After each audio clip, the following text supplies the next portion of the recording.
আমার শ্বশুরের সম্বন্ধে ভাত খাওয়ার পরে আপনার কুপ্রস্তাব দিতেছে, বলতেছে ওর সাথে আমি একটু সময় দিতে, একা ভাইয়া ঘরের মধ্যে জাবড়ায়া ধরে। তো এখন আমি আপনাদের কাছে বিচার চাইছি, দেশবাসীদের কাছে আমার শ্বশুরের সূক্ষ্ম বিচার চাই। না ভাই, বিশ্বাস করছি না। তার জন্য তাকে অনেক মাইদুর করছি। মাইদুর করার পরে বিশ্বাস করি না। তখন ওয়াইফে যখন ভিডিওটা আমাকে দেখালে আমি পুরা স্তব্ধ হয়ে যাই। আমি বাসা হারিয়ে ফেলি। কি বাবারই নিজে বাবাকে তার বিচার করার মতন সন্তানের ইয়াও করা যায় না। তার জন্য আমি দেশবাসীর কাছে বলতে চাই, আমার বাবার জন্য একটা সুষ্ঠু বিচার হয়। এবং আবার এই দেশের যেমন যতগুলো নারী আছে তাদের সংসারে যদি শ্বশুরে এরকম ভাবে চোখ তুলে যেমন না তাকাইতে পারে, এরকম একটা দৃষ্টিমূলক শাস্তি দাবি জানাচ্ছি। বউরা তো মাইদুরও করছি, বাবার কথা বলছে। তখন যখন বাবে যখন জিনিসটা দেখছি, দেখার পরে আমি নিজে স্তব্ধ হয়েছি। এরকম কাজ হতে পারে না দুনিয়াতে। যদি হয় আজকে যদি আমার বাবাকে আমি ছাড় দিয়ে দিই, ভবিষ্যতে আরো হাজারো মেয়ে দর্শিত হবে, এভাবে নির্যাতিত হবে। আসসালামু আলাইকুম প্রিয় দর্শক, আজকে খুবই একটি হৃদয় বিদারক একটা ঘটনা নিয়ে আপনাদের মাঝে হাজির হয়েছে। সেটা হলো শ্বশুরের কাছে পুত্রবধূ নিরাপদ না। দর্শক শ্রোতা, শ্বশুরের কাছে পুত্রবধূ নিরাপদ না, আসলে কি ঘটেছিল আমরা একটু, যেই বোনটির সাথে ঘটেছে আমরা একটু তার সঙ্গে আগে কথা বলবো। আসসালামু আলাইকুম।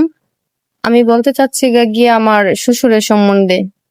আমার শ্বশুর আমার বিবাহ জীবনে এটা 7 বছর চলতেছে।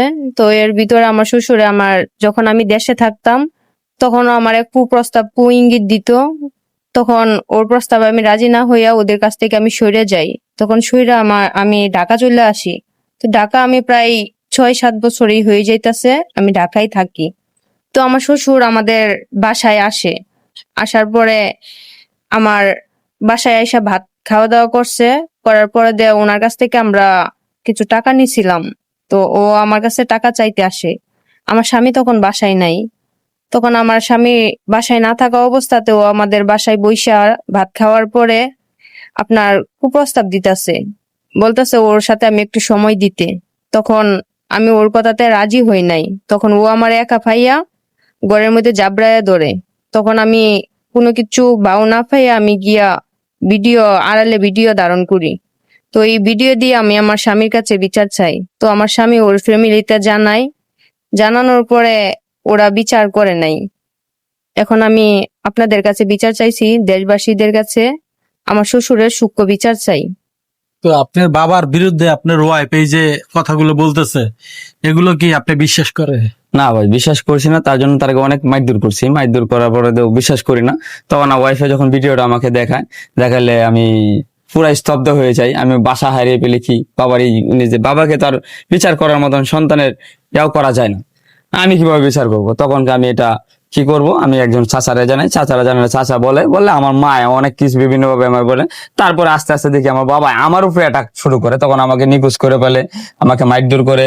মানে আমার বায়ানকে বলছে সম্পত্তি লিখে দিবে, আমার যে বাগটা পাইবো ওই পুরাটা বায়ানটা দিবে। বায়ানও আমার কিছু কয় না, বায়ানও চায় আমার মারার লাইতে।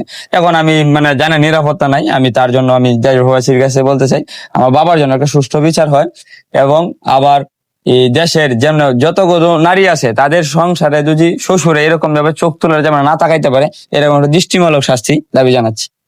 আপনি আমি ছেলে হয়ে বাবার জন্য শাস্তি দাবি জানাইতেছি। দর্শক শ্রোতা, ছেলে হয়ে বাবার বিরুদ্ধে কথা বলছে, কিতে কথা বলছে? একটা ছেলে কিন্তু উপযুক্ত প্রমাণ ছাড়া পৃথিবীতে যত কিছু, একটা নারী গেলে কিন্তু নারী। ভাই আপনি আপনার বাবার বিরুদ্ধে কেন বলছেন? আপনি বউ গেলে তো আপনি বউ পাইবেন। বউ পাইতাম, বউরা তো মাইদুরও করছি, বাবার কথা বলছে। তখন যখন বাবে যখন জিনিসটা দেখছি, দেখার পরে আমি নিজে স্তব্ধ হয়েছি। এরকম কাজ হতে পারে না দুনিয়াতে। যদি হয় আজকে যদি আমার বাবাকে আমি ছাড় দিয়ে দিই, ভবিষ্যতে আরো হাজারো মেয়ে দর্শিত হবে, এভাবে নির্যাতিত হবে।